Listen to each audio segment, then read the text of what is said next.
We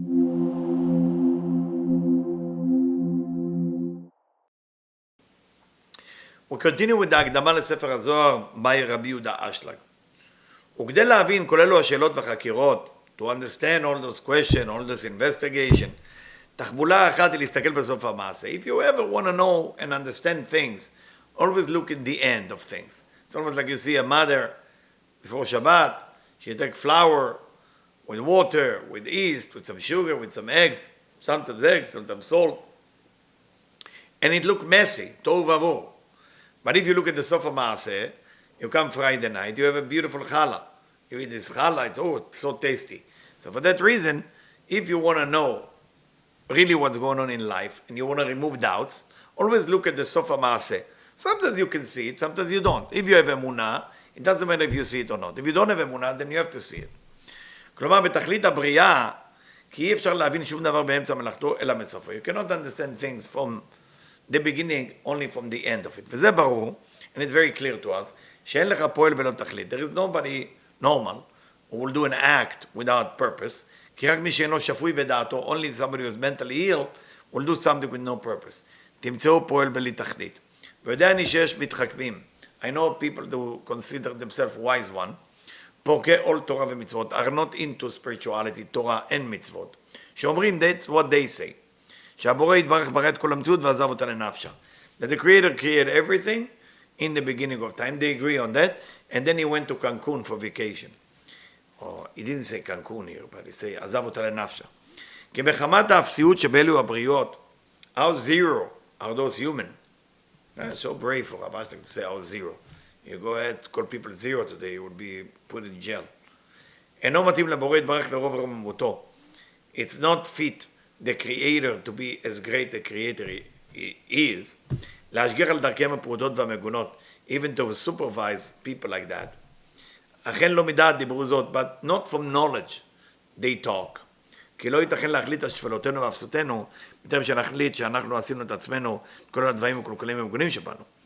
You cannot decide how low you are before you decide that you are the one who did all this bad behavior you have. If you have lust, L-U-S-T, you behave in a negative way. Is that you created it? If you are impatient or angry, you created it? אבל בא בעת שאנו מחליטים, אשר בורא יתברך השלם בכל השלמות. But if you decided that the Creator, blessed be He, is perfection as the Creator is, which hopefully we can understand it, ובעל המלאכה שברא ותיקן את גופתו על כל נטיות הטובות והמגונות שבהם. The perfection that called God, Creator, Kadosh Baruch Hu, created us with the good essence in us and the bad essence in us. הרי מתחת יד הפועל השלם לא תצא לו להפעולה הזו המקולקלת. Then from so perfect things cannot come something which is so disgusting like your negative behavior. I mean, if you look at the person with addiction that tried to change, he's ashamed of his addiction. So you will tell that person it's not your fault, God created you with that damage? It's true. ברא יצר רע, ברא תורת תבלין. So he created you with that. But if you understand that the Creator is perfect, then even that damage that he put within your spirit, nefesh, ruach, neshama, it's not considered bad. It's considered something which is good for you. You just don't see it yet. וכל פעולה מידה על טיב פועלה, מה אשמתו של בגד מקולקל? What's the fault of a clothes or a jacket which is not been done well, אם דזה חיית לא יצלח תפר אותו. When a tailor, which is not such a good tailor, put this jacket, he put the pocket outside, inside, he put the inside, outside, the bad tailor. חס ושלום, can we say that about Hashem? ועל ידי כגון זה מעשה שבא רבי אלעזר ברבי שמעון, famous story, in מסכת תענית, it's also mentioned in the Zohar, that Rabbi Elazar went to his son, father Rabbi Shimon, נזדמן לו אדם אחד שהיה מכוער ביותר, he found somebody who was very ugly, we don't know if he meant ugly בעבירות, או ugly בפרצוף. אמר לו כמה מכוער אותו האיש, he said, how ugly is this person? אמר לו לך ואמור לאומן שעשני. So the ugly person say, why don't you tell the artist who made me, meaning God, כמה מכוער כלי זה שעשית? You created such a bad vessel. עיין שם היטב, אוקיי? הרי שמתחכמים האלו לומר שבנסיבת שבלותינו ואפסנו אין מתאים לו יתברך להשגיח עלינו. So those of you who say, how can God, who is such a perfect God, would even supervise bria like me, with all my addiction, with my anger management issue, with my jealousy, impatient, not study enough Torah.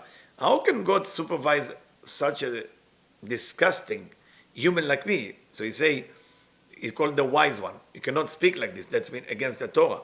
שבסיבת שפטונו ובשרו אין מתאים לו יתברך להשגיח עלינו. And we start come up with all kind of knowledge, and we call it humbleness, by the way. Today is the Ilula of Mesilat Yesharim, Rabbi Moshe Chaim Luzzatto. So we know that, as you say, there is two types of ego. One of the ego, and when you start thinking that you are the worst. That's the ego. That's the worst ego. ועזב אותנו, הם אינם אלא מכריזים על חוסר דעתם בלבד. People who say that, they show how stupid they are. ודמה לך, imagine to yourself, אם היית פוגש איזה אדם שימציא לו לברוא בריאות כמתחילה. If you meet a human being who can create human, like that, with the magic, בכדי שתתעננה ותתייסרנה, and his purpose that create humans so they can suffer enough. בכל ימי חייהם, the entire life, כמונו, like us. ולא עוד אלא שישליך אותן אחר גבו בלי שירצה אפילו להשגיר בהם. And to throw whatever he create behind his back, even not to look at them, כדי לעזרן מעט. Nothing, he doesn't want to help them. כמה היית מגנה ומזלזל בו? How much you would judge and look down on a human like that? ויתכן לעלות על הדעת כזה על מחויב המציאות יתברך ויתברך? Can you imagine an existence like that about the creator, blessed be he? ולפיכך, השכל הבריא, if you have a healthy brain, מחייב אותנו, forcing us, directing us, navigate us, להבין, to understand, את ההפך מהנראה ושטחיות, the opposite what it seemed like on a superficial level, ולהחליט שאנו באמת בריאות טובות ונעלות ביותר עד שאין כסף חשיבותנו. That we are good creation, that there is nothing more important than the creation of human, דהיינו ממש באופן הראוי והמתאים לבעל המלאכה שעשה אותנו. Relating, going in the same parallel understanding, that if the force created us is perfect, then we are perfect, because he can create something not perfect. כי כל משהו חיסרון שתרצה לערער על גופותינו, whatever damage that you see about your body, הנה אחר כל מיני תירוצים שאתה מתרץ לך, after all kind of excuse, הוא נופל רק על הבורא יתברך. In the end, doesn't matter how much you're going to blame yourself. I'm bad, I'm jealous, I'm this, I'm angry, I'm this. I have lust, I have addiction. Who put it in you? How did you born? You born this? Yes, it's you. It is you. You have fear. Okay? Some people have all kind of fear. Fear. Who put the fear in you? I know some people who pray, Hashem remove the fear, but Hashem put it in you. There is a reason for that. So, נופל רק על הבורא יתברך is everything.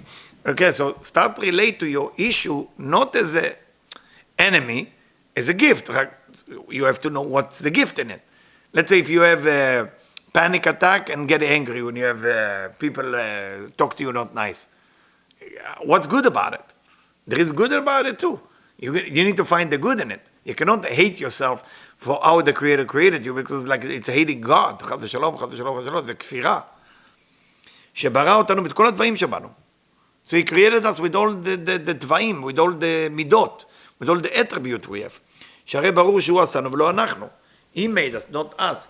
גם ידע, כולל התהלוכות אשר תימשך לצאת, וכולל הטבעיות והנטיות הרעות של הדבר. He also knew what we're going to do with the bad thing we have. He knew that too.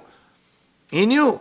Somebody who have chemda, somebody who have lust, covet, stealing cars from people, stealing vessel, home, I don't know what else, money, women, husband, wife, all these things. It's a tevara. Why Hashem put in them chemda, covet? Well, think about it. It's a lo tachmod. So if you do lo tachmod every day, what do you get? You get mitzvah. But somebody doesn't have chemda, then you don't get sachar for not acting on the chemda. chemda being covet. Okay? אלא הוא הדבר שאמרנו, שצריכים לנו להסתכל על סוף המעשה. You have to look at the end of things. You have to look at the challah to understand why your mother is mixing this tohu vavohu in a pot. ואז נוכל להבין הכל. ומשל בפי העולם, אל תראה דבר לשוטה באמצע מלאכתו. Usually we say, do not show a stupid person something in the middle. וכבר הורינו חז"ל בעץ החיים, אוקיי? שלא ברא הקדוש ברוך הוא את העולם אלא כדי ליהנות לדבריו. It's a Chaim from the Arizal, written by Rabbi Chaim Vital, saying something incredible. Kadosh Baruch Hu created this world for one purpose. He wanted his creature, the one he created, to enjoy it. וכאן אנו צריכים לשים את עינינו וכל מחשבתנו כדי הוא סוף הכוונה והמסתיר את בריאת העולם. He's supposed to enjoy it. He's supposed to enjoy the creation. He's supposed to enjoy the creation. Interesting, right? I mean, when you become more religious, it's less to enjoy. A lot kind of restriction. Like the big rabbanim, big poskim, once say to my son, Yehuda, he told them, people who are not understand the Jewish religion are more machmirim. They have more chumrah. They're going to become more fanatic. Why? Because they don't know everything. But the one who know that it's not supposed to be chumrah like that. Let's say in Pesach you're supposed to be careful not to eat chametz. So there is a lot of silly people who almost eat nothing because they're afraid to do the chumrah of eating chametz. But even in breathing, there's dust of yeast going into your mouth. So you mechalel? No. The idea is the ishtadlut you're getting sachar on. Not doing it at all is you're getting sachar. I hope it's clear. ויש להתבונן, כיוון שמחשבת הבריאה הייתה כדי ליהנות לנברא, וכך הוא שברא בנשמות מידת הרצון לקבל, גדולה עד מאוד לקבל את אשר חשב ליתן להם. Very simple, logic, mathematical idea. If the Creator create enough goodness to give us, so He create within us a desire to receive that goodness. שהרי מידת גודלו של כל תענוג ועל כל עניים מדודה במידת גודלו של הרצון לקבל אותו. The joy that you have from things is based on your desire. So if the Creator creates a certain amount of joy, the Creator creates also a רצון for that joy to be fulfilled. עד שכל הרצון לקבל גדול יותר, הנה בשיעור הזה מידת התענוג גדולה ביותר. More desire you have, more joy you're going to have. וכל שהרצון לקבל לא פחות יותר, באותו המידה נפחת שיעור התענוג מהקבלה. So it's based on the desire for different things. Sometimes you see an event, and there is people in the event, let's say 50 people. Some of them, their desire is the food. Some of them, the desire is the exercise. Some of them, the desire is the yoga. Some of them desire to do, surfing on the ocean. Everybody is the desire. But the one with the desire of food, not necessarily have the desire of the surfing. So every one of them, born with a different type of desire to be complete the creation of Hashem. הרי שבמחשבת הבריאה בעצמה מחייבת בהכרח לעברו בנשמות רצון לקבל בשיעור מופרז ביותר. Because the Creator want to share, how much? Endless. You need to create an amount of desire which is also endless to receive that goodness that the Creator want to give. המתאים למידת התענוג הגדול שכל יכולתו חשב לענג את הנשמות, כי התענוג הגדול והרצון לקבל הגדול עולים בקנה אחד. So let's understand it. Of course we follow the Jewish religion, the mitzvot. We follow the Torah, we follow everything. And in mitzvot, you cannot just go ahead and enjoy everything. I mean, what about pig? According to this, you eat pig, chas v'shalom, you can. So why there is rules? We have to start setting the tone of why is this considered a joy, also not to do what you wanted to do. Let's understand it. ואחר שידענו זה, now we get to understand that. זה, what is זה related to? זה, that the בורא יתברך רוצה להיטיב לנבראיו. He want to give joy to his creature. כבר הגענו להבין חקירה הבית. Now we start to understand the second investigation, second understanding. עד סופה בבירור מוחלות. כי חקרנו לדעת מהי המציאות שאפשר להחליט עליה בבירור, שאינה מצויה ואינה נכללת בעצמותו יתברך, עד שאמר שהיא בריאה מחודשת יש מאין. On what we calling יש מאין? יש מאין meaning יש, something, existent, from nothing. Okay? What is the one thing that not include in the essence of the Creator, but it's actually been created by the Creator? ועתה שידענו בבירור שמחשבת הבריאה היא כדי ליהנות לנבראיו, the thought of the Creator is to give goodness to the one He created, בראה בהכרח מידת הרצון, בראה בהכרח מידת הרצון, so it has to force and create a desire to receive that goodness, לקבל ממנו יתברך את כל הנועם והטוב הזה שחשב באדם. הנה רצו לקבל הזה, ודאי שלא היה כלול בעצמותו יתברך. That desire to receive all the goodness, it's not exist within the essence of the Creator. מטרם שברור בנשמות, before he created the souls. כי במי יקבל? Who is he going to receive from? The Creator. הרי שברא דבר מחודש, he created something new, שאינו בו יתברך. That it's not exist within him. So what is the יש מאין? הרצון. The creation of desire. ויחד עם זה, so from here we understand, מובן על פי מחשבת הבריאה, שלא היה צריך כלל לברוא משהו יותר מהרצון לקבל הזה. You don't need to create nothing else beside this desire to receive. So when people start to study Kabbalah, when people start to study Hasidut, when people start to study Torah, I hope, they need to understand there is one creation, not Bereshit, before Bereshit, desire. שהרי בריאה מחודשת הזו כבר מספקת לא יתברך למלות את כל מחשבת הבריאה שחשב לא לענות אותו. Very simple. Hashem created the desire, the fulfillment is already there, so Hashem has a fulfillment to give. What is missing? Desire. So he put within us, within Neshamot, desire to receive all the goodness he created. אבל כל המילוי שמחשבת הבריאה, דהיינו כל מיני הטבות שחשבנו עלינו, כבר הן נמשכות בהמשכה ישירה מעצמותו יתברך. All the goodness, all the health, all the money, all the joy, all the vacation, everything, it exists already in the light of Hashem יתברך. What is not exist? The vessel to receive that. ואין לו עניין לברוא אותם מחדש. Hashem is not recreating the fulfillment, they exist. בעת שכבר הן נמשכות יש ויש. The fulfillment is something from something, יש ויש. אלא הרצון לקבל הגדול שמשמות into the strongest desire within the soul, which is יש מאין, והנה נתברר לנו בהחלט שכל החומר כולו, מתחילתו עד סופו שבבריאה, מחודש הוא רק הרצון לקבל. So the whole creation that we are talking about in creation, this beautiful creation, is רצון לקבל, desire to receive. I said many times to people, and people have a little bit difficult time with that how can that be just רצון לקבל? But if, now when you understand it, it's only רצון לקבל. Thank you. Continue next time.